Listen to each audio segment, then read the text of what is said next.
साहित्य निधि में सुनिए शरद चंद्र चट्टोपाध्याय जी का लिखा हुआ उपन्यास स्वामी। शरद बाबू की लेखनी के विषय में कुछ भी कहना सूरज को दीपक दिखाने जैसा है। वे बंगाल के प्रसिद्ध उपन्यासकार और लघु कथाकार थे। उनका उपन्यास स्वामी अवैध प्रेम पर विवाहित प्रेम की विजय गाथा है, जिसमें स्त्री की प्रतिक्रिया का स्वर बहुत गहरा है। वस्तुतः ये सामाजिक और शास्त्रीय विधानों में आंसुओं से भरी स्त्री की कहानी है, जिसमें सामाजिक उत्पीड़न के विरुद्ध आवाज़ उठाई गई है। ये एक बहुत ही मार्मिक कहानी है। उपन्यास धारावाहिक रूप से प्रस्तुत है। आज सुनिए पहला भाग। बाबूजी ने मेरा नाम रखा था सौदामिनी। अक्सर मैंने सोचकर देखा है कि 1 वर्ष से अधिक तो मुझे देख नहीं पाए, फिर भी भीतर बाहर से ठीक ऐसा नाम कैसे रख गए, मानो बीज मंत्र की तरह बस एक ही शब्द द्वारा मेरे भावी जीवन का संपूर्ण इतिहास प्रकट कर गए। रूप हाँ है तो, किंतु इसका मुझे कोई अभिमान नहीं। यदि हृदय चीर कर दिखाया जा सकता तो मैं इसी समय दिखा देती कि रूप को लेकर अभिमान करने योग्य कुछ भी अब मेरे पास शेष नहीं है। 18-19, हाँ उम्र 19 की ही है। बाहर से देह कुछ ज़्यादा पुरानी नहीं हो पाई है, किंतु हृदय के भीतर 79 वर्ष के शुष्क हाड़ पिंजर को लिए जो वृद्धा निवास कर रही है, उसे तुम नहीं देख पाते हो। यदि देख पाते तो भय से चौंक उठते। एकांत गृह में भी जब कभी पुरानी बात याद आ जाती है तो लाज के मारे मर जाने की बात मन में उठती है। तब वो कलंक की स्याही कागज़ पर उलट देने की क्या ज़रूरत थी? लाज शर्म सब कुछ छोड़कर ही तो मुझे सब कुछ कहना होगा, नहीं तो मुझे मुक्ति कैसे मिलेगी? सब कन्याओं की भांति मैंने भी तो अपने स्वामी को विवाह के मंत्रों के भीतर से ही पाया था। तब क्यों स्वामी पर मेरा अनुराग नहीं हुआ? इसीलिए इसका जो मूल्य मुझे देना पड़ा है, उसकी कामना मैं अपने बड़े से बड़े दुश्मन के लिए भी नहीं कर सकती। परंतु चाहे जो हो, मूल्य तो मुझे चुकाना ही पड़ा। जो समस्त पाप पुण्य हानि लाभ न्याय अन्याय के स्वामी हैं, उन्होंने मेरे साथ जरा भी रियायत नहीं की। उन्होंने कौड़ी पाई तक का हिसाब करके मेरा सर्वस्व ले लिया और मुझे राह पर छोड़ दिया। लाज शर्म जब कुछ बाकी न रही, तभी दिखा दिया कि अरे सर्वनाशिनी, तूने ये क्या किया? तेरा स्वामी ही तो तेरी आत्मा है, उसका त्याग कर तू कहाँ जाएगी? एक ना एक दिन तुझे उसे अपने हृदय में स्थान देना ही पड़ेगा, चाहे इस जन्म में, चाहे अगले जन्म में, या कोटि कोटि जन्म बाद। किंतु जो तेरा है उसे तुझे पाना ही है, क्योंकि तू केवल उसी की है। जानती हूँ कि जो कुछ मैंने खोया है उसका अनंत गुना आज फिर से पा गई हूँ। फिर भी ये बात मैं किसी तरह भी भूल नहीं सकती कि मेरी ये नारी देह है। आज मुझे अपने आनंद के लिए स्थान की कमी है, परंतु व्यथा रखने के लिए भी तो स्थान का अभाव है। इस देह का अणु अणु रात दिन निरंतर रोता और चीखता है कि अरे अस्पृश्या, अरे पतिता, हम लोगों को बांध कर अब और न जला, हमें एक बार ही मार मूर कर छुट्टी दे दे। किंतु अब इस बात को जाने दो। बाबूजी संसार से चले गए और 1 वर्ष की कन्या को ले मेरी माँ अपने मैके चली आई। मामा के कोई संतान न थी, इसलिए गरीब होने पर भी उनके यहाँ मेरा दुलार से लालन पालन हुआ।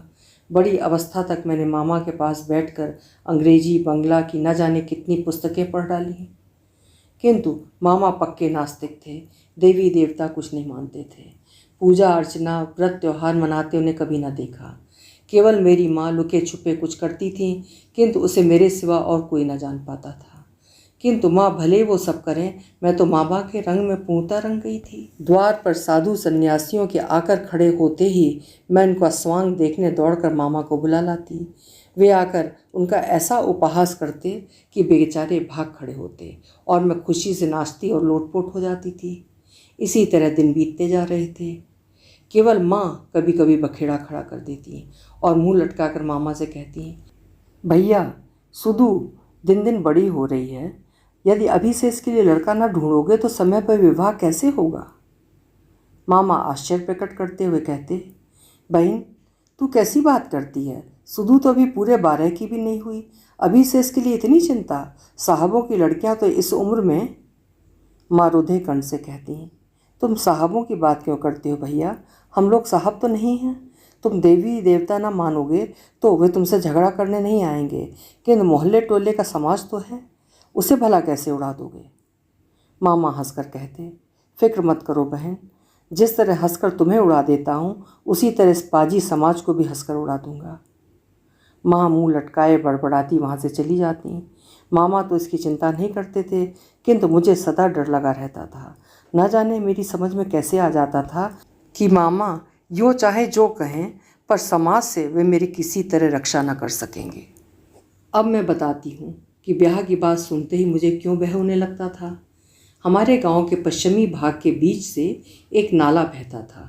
इस नाले के एक ओर हमारा तथा दूसरी ओर गांव के जमींदार विपिन मजूमदार का मकान था।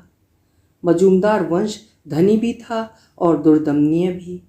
गांव के बाहर भीतर उसके प्रताप की सीमा न थी।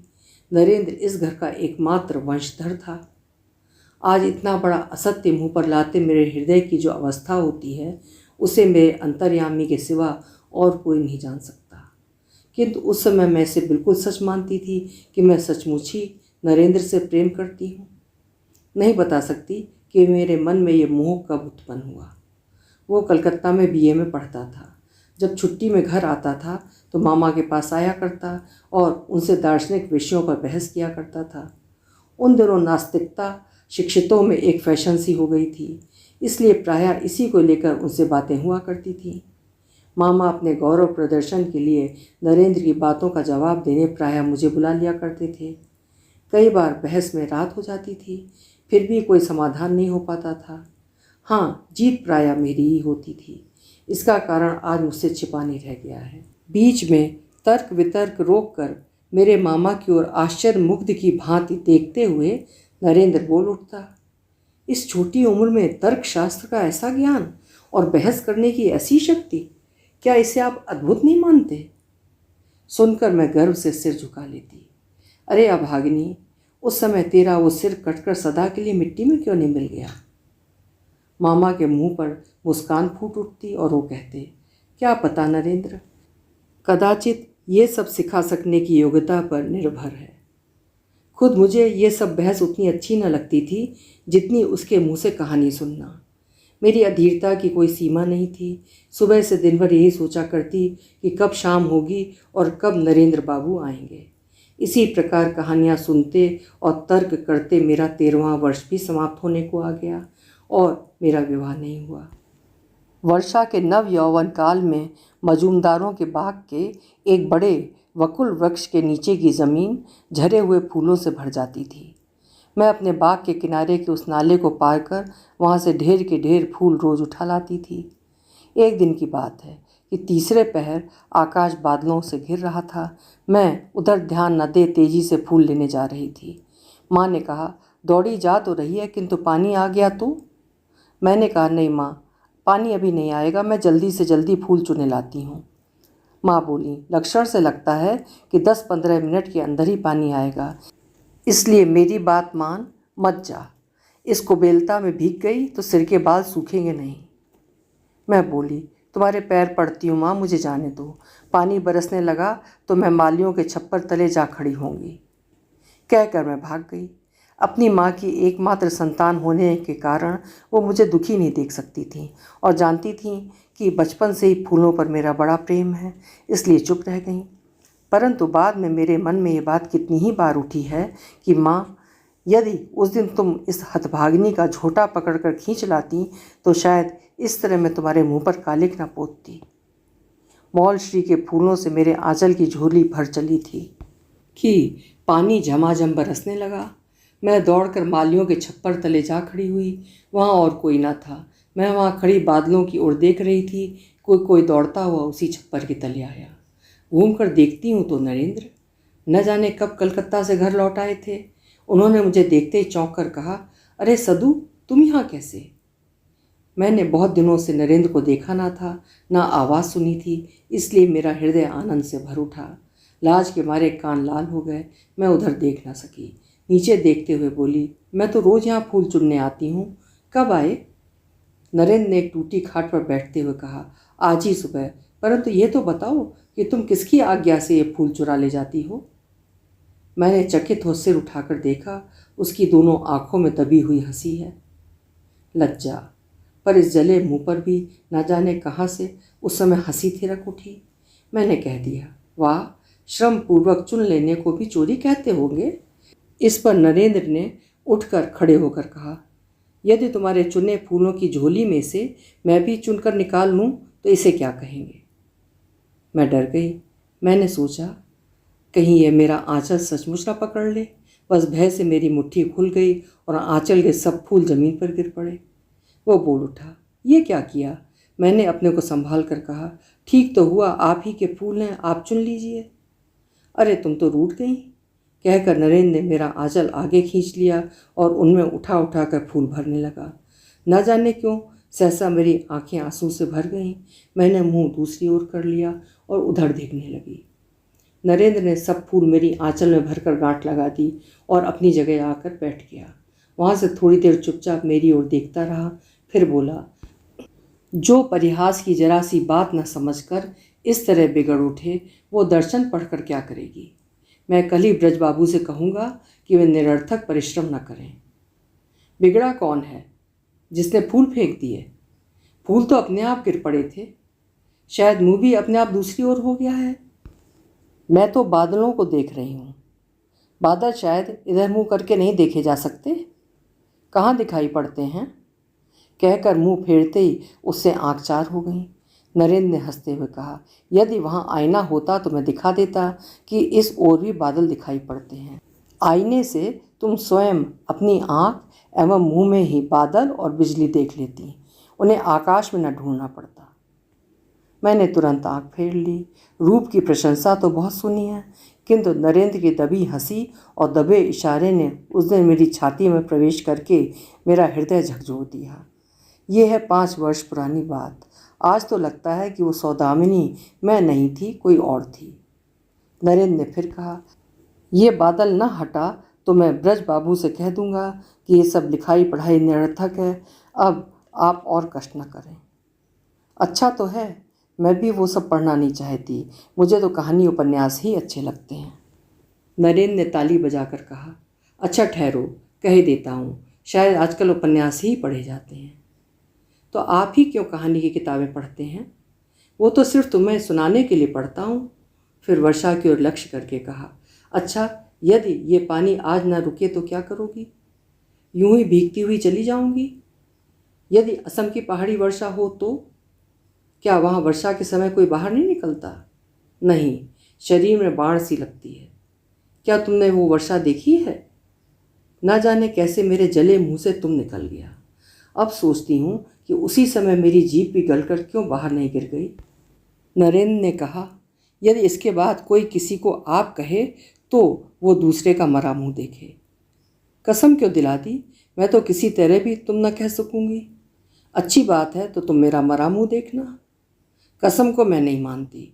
नहीं मानती तो एक बार आप कहकर इस बात को प्रमाणित कर दो। मन ने खींच कर कहा, बोल मुंहजली बोल, अब वो तेरा झूठा तेज कहाँ चला गया? किसी प्रकार मुंह से आप ना निकाल सकी। वर्षा का वेग कुछ कम हुआ, किंतु इतनी वर्षा हो चुकी थी कि जल थल एक हो रहे थे। उधर शाम होने को आई। फूलों को आंचल में बांधे बाग से कीचड़ के रास्ते चल पड़ी। नरेंद्र बोला, चलो तुम्हें पहुँचाऊँ। मैं बोली, नहीं। मन ने कहा कि ये सब अच्छा नहीं हो रहा, किंतु मेरे भाग्य में जो लिखा था वो कैसे मिट सकता था। जब बाग के छोर पर पहुंची, नाला ऊपर तक जल से भरा हुआ था, पार कैसे जाऊं? नरेंद्र मना करने के कारण साथ नहीं आया, वहीं से देखता रहा। जब देर तक मैं खड़ी सोचती रही तब वो स्थिति समझ गया। पास आकर पूछा, अब क्या करोगी? नाले में चाहे डूब मरूं, किंतु अकेले इतनी दूर सदर रास्ते से घूम कर जाना मुझसे ना होगा। माँ देखेंगी तो? नरेंद्र ने हंसते हुए बात काट कर कहा, अच्छा चलो, तुम उस पेड़ के तने पर से उस पार कर दूँ। सुनकर मन में बड़ी खुश हुई। इतनी देर तक मुझे याद ही नहीं आया था कि आंधी से उखड़ा एक बड़ा जंगली पेड़ नाले के ऊपर आर पार पड़ा हुआ है। बचपन में उस पर मैं कितनी ही बार नाले के पार गई हूँ। मैंने प्रसन्नतापूर्वक कहा, तो चलो। नरेंद्र ने खूब प्रसन्न होकर कहा, तुम्हारा इस तरह चलो कहना कितना मधुर लगता है। मैंने कहा, जाओ। तुम्हें उस पार निरापद पहुँचाए बिना मैं कैसे जा सकता हूँ? क्या तुम मुझे पार लगाने वाले कर्णधार हो? आज भी मैं समझ नहीं पाती कि उस समय वो बात कैसे मन में उठी और कैसे मेरे मुंह से निकल गई। किंतु नरेंद्र मेरी ओर देखकर हंसते हुए बोला, देखो, यदि तुम्हारा कर्णधार बन सका। सुनकर मैं घृणा और लज्जा से मर गई। पेड़ के पास पहुंचकर देखा कि उस पर से भी पार होना सहज नहीं है। एक तो पेड़ों की छाया के कारण वहाँ अंधेरा था, फिर लगातार पानी पड़ने के कारण उस टूटे पेड़ के तने पर फिसलन भी हो गई थी। उसके नीचे ही वर्षा का जल नाले में जोर से बह रहा था। मैं एक बार आगे बढ़ती, फिर पैर पीछे खींच लेती। कुछ देर बाद नरेंद्र ने कहा, मेरा हाथ पकड़कर चल सकोगी? हाँ। किंतु उससे भी कुछ नहीं हुआ, बल्कि मेरे धक्के के कारण वो गिरते गिरते बचा और किसी तरह उछल कर जान बचाई। वो कुछ देर मेरी ओर देखता रहा, फिर बोला, देखोगी कि मैं सचमुच तुम्हारा कर्णधार हो सकता हूँ या नहीं? कैसे? इस तरह कहकर नरेंद्र ने अपने हाथों पर मुझे उठा लिया, एक हाथ घुटने के नीचे, दूसरा गर्दन के नीचे रखकर। मुझे छाती से लगाकर वो आगे बढ़ा। मैंने भयवश आंखें मूंद लीं और बायां हाथ उसे गले में डालकर कस लिया। नरेंद्र जल्दी जल्दी पार हो गया, किंतु मुझे जमीन पर उतारने के पूर्व उसने मेरे दोनों होंठ बिल्कुल जला दिए। किंतु छोड़ो उस बात को, क्या वो सामान्य घृणा की बात है? देह का अणु अणु गले में फांसी लगाकर मर जाना चाहता है। मैं किसी तरह कांपती हुई घर पहुंची। मेरे होंठ अब भी दहक रहे थे। वो ज्वाला एक और जला रही थी, दूसरी ओर उसकी तृष्णा बढ़ती जा रही थी। माँ खूब बिगड़ी। वाह रे लड़की, कैसे आई तू? जान पड़ता उसी ठूंठ पर से होकर आई है। गिरकर मर जाती तो? नहीं माँ, मैंने ऐसा पुण्य नहीं किया। दूसरे दिन जब नरेंद्र मामा से मिलने आया तो मैं वहीं बैठी हुई थी। मैं उसकी ओर देख न सकी। मेरा शरीर कटंकित हो उठा। मन में आया कि भाग जाऊं, किंतु भाग ना सकी। फर्श ने मानो मेरे पांव बांध दिए। मालूम नहीं नरेंद्र को क्या बीमारी हो गई कि वो बहुत दिनों तक कलकत्ता नहीं गया। अब तो रोज ही भेंट होने लगी। माँ बीच बीच में नाराज होती, मुझे अलग ले जाकर कहती, मर्दों की बात में तू क्या जाकर बैठ जाती है? इतनी बड़ी हुई किंतु जरा भी लाज शर्म नहीं। मैं चुपचाप चली जाती, किंतु किसी काम में मन न लगता। जब तक नरेंद्र घर पर रहता, उसके अस्पष्ट कंठ स्वर की ओर मेरे कान लगे रहते। मामा सीधे आदमी थे, उन्हें दांव पेच कुछ नहीं आता था। पढ़ने लिखने और तर्क से भगवान को उड़ा देने में ही वो इतने व्यस्त रहते थे कि अपनी नाक के नीचे होने वाली घटना भी नहीं देख पाते थे। मैं मजे की बात ये देखती हूँ कि संसार के प्रसिद्ध नास्तिक सबसे अधिक मूर्ख रहे हैं। भगवान की लीला का पार नहीं है।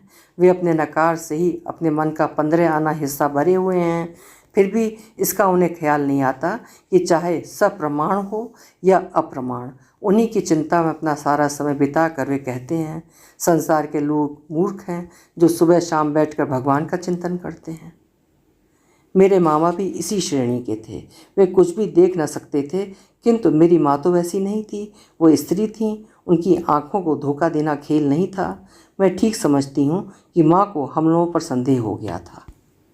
फिर भी हमारे बीच सामाजिक बाधा कितनी ज़्यादा है, इसे केवल माँ ही नहीं, मैं भी समझती थी। हाँ, उसका ख्याल करते ही मेरे हृदय का सारा रस सूख जाता था। इसलिए मैं प्रयत्नपूर्वक उन विचारों को अपने से दूर रखती थी, परंतु उसमें सफलता नहीं मिलती थी। एक बार शुद्ध मदिरा पी लेने पर जल युक्त मदिरा कहाँ भाती है? फिर तो कलेजा जलाने वाली मदिरा ही अच्छी लगती है। एक और बात मैं भूल नहीं पाती थी, मजूमदार वंश का ऐश्वर्य। बचपन में माँ के साथ कितनी बार उन लोगों के घर गई हूँ और सब देखा है।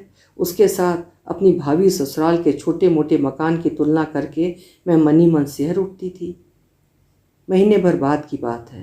मैं नदी में स्नान करके लौटी थी। अंदर प्रवेश करते ही देखा कि बरामदे में एक प्रौढ़ा विधवा बैठी मेरी माँ से कुछ बातचीत कर रही है। मुझे देखते ही उसने माँ से पूछा, यही लड़की है? माँ ने सिर हिलाकर कहा, हाँ, इसकी बाढ़ कुछ ज़्यादा है। उस स्त्री ने हंसकर कहा, हुआ करे, लड़का भी तो 30 वर्ष के करीब है, दोनों की जोड़ी अच्छी रहेगी। वैसे कहने को तो उसका दूसरा ब्याह है, किंतु देखने में बिल्कुल कार्तिक जैसा लगता है। मैं जल्दी से अंदर चली गई। मैंने समझ लिया कि ये ब्राह्मणी मेरा ब्याह कराने आई है।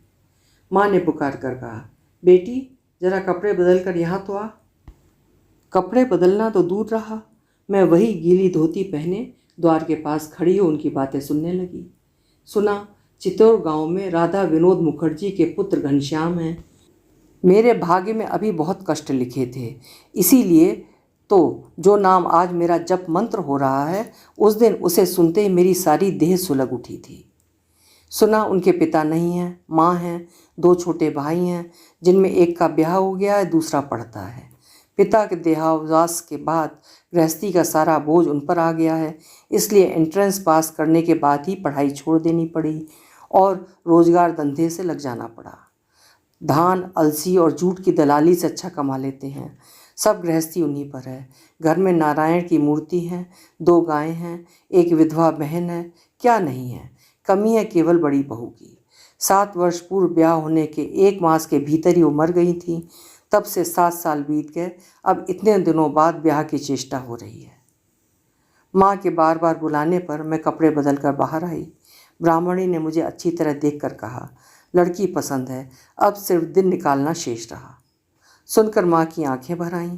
बोली, तुम्हारे मुंह में घी शक्कर, और क्या कहूँ बहन। मामा ने सुना तो बोले, केवल एंट्रेंस पास, कहला दो कि आकर 2 साल हमारी सौदामिनी बिटिया से अंग्रेजी पढ़ जाए, तब ब्याह की बात होगी। माँ बोली, भैया तुम्हारे पाँव पड़ती हूँ, ये संबंध मत ठुकराओ, ऐसा सुयोग फिर ना मिलेगा, कुछ देना भी ना पड़ेगा।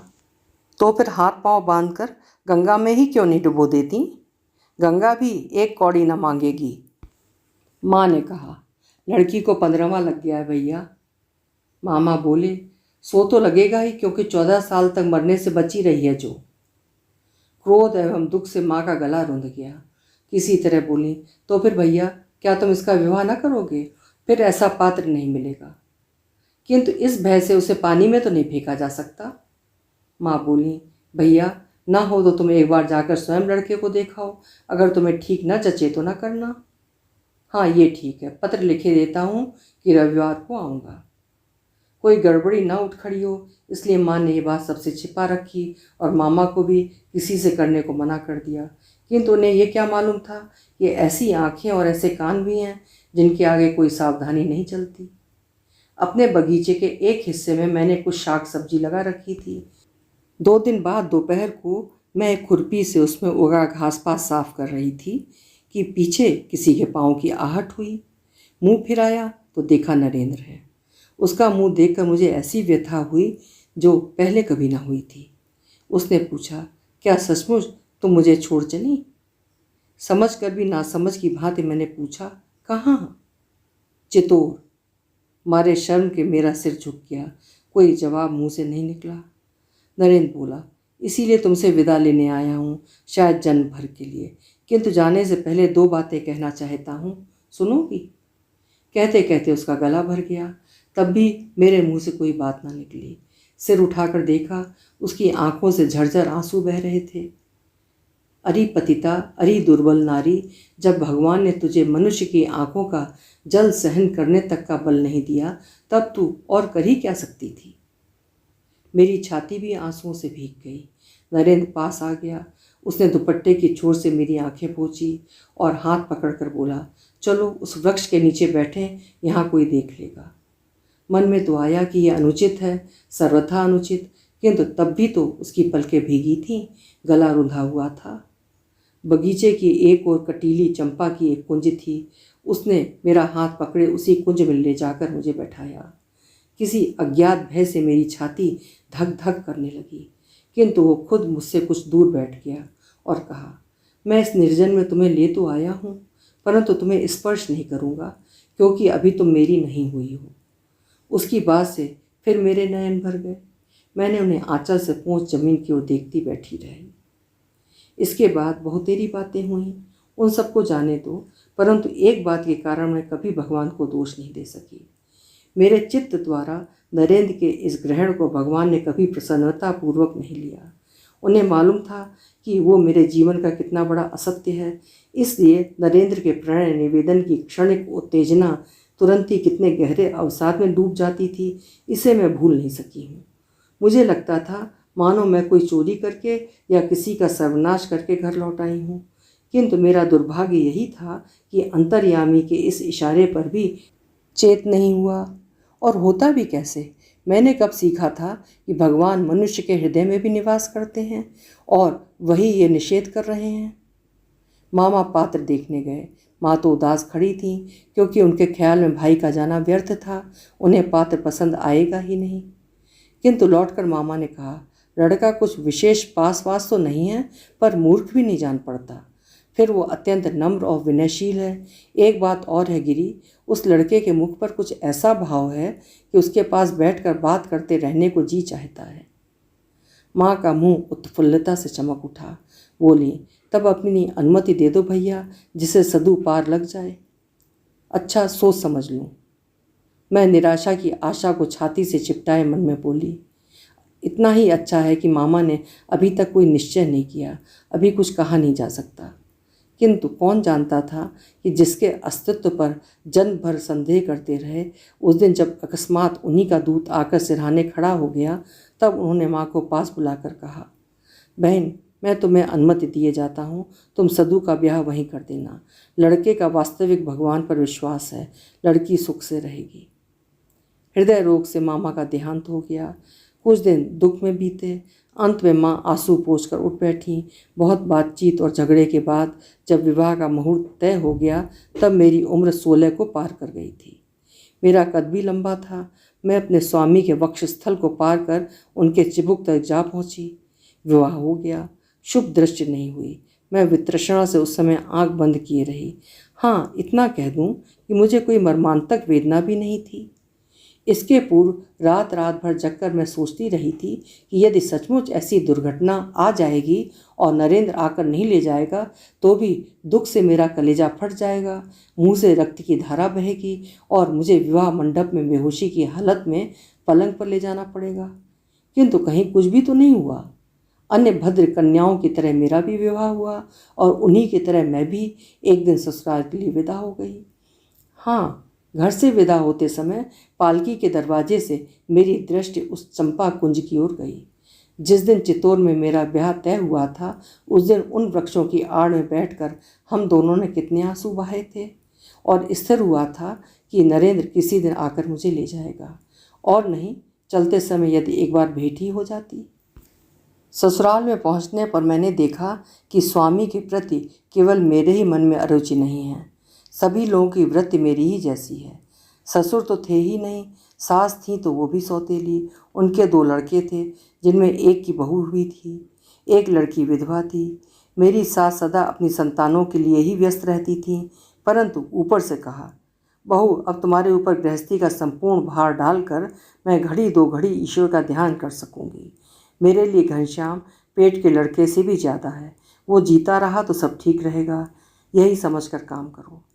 मैं और कुछ नहीं चाहती, परंतु ये सब कुश्ती के दांव पेच की सी बात थी।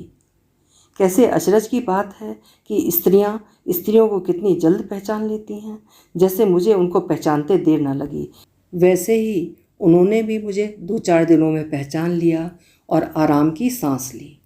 उन्होंने समझ लिया कि अपने स्वामी के खान पान हिसाब किताब के लिए इस बहू को भी कोई उत्साह नहीं है।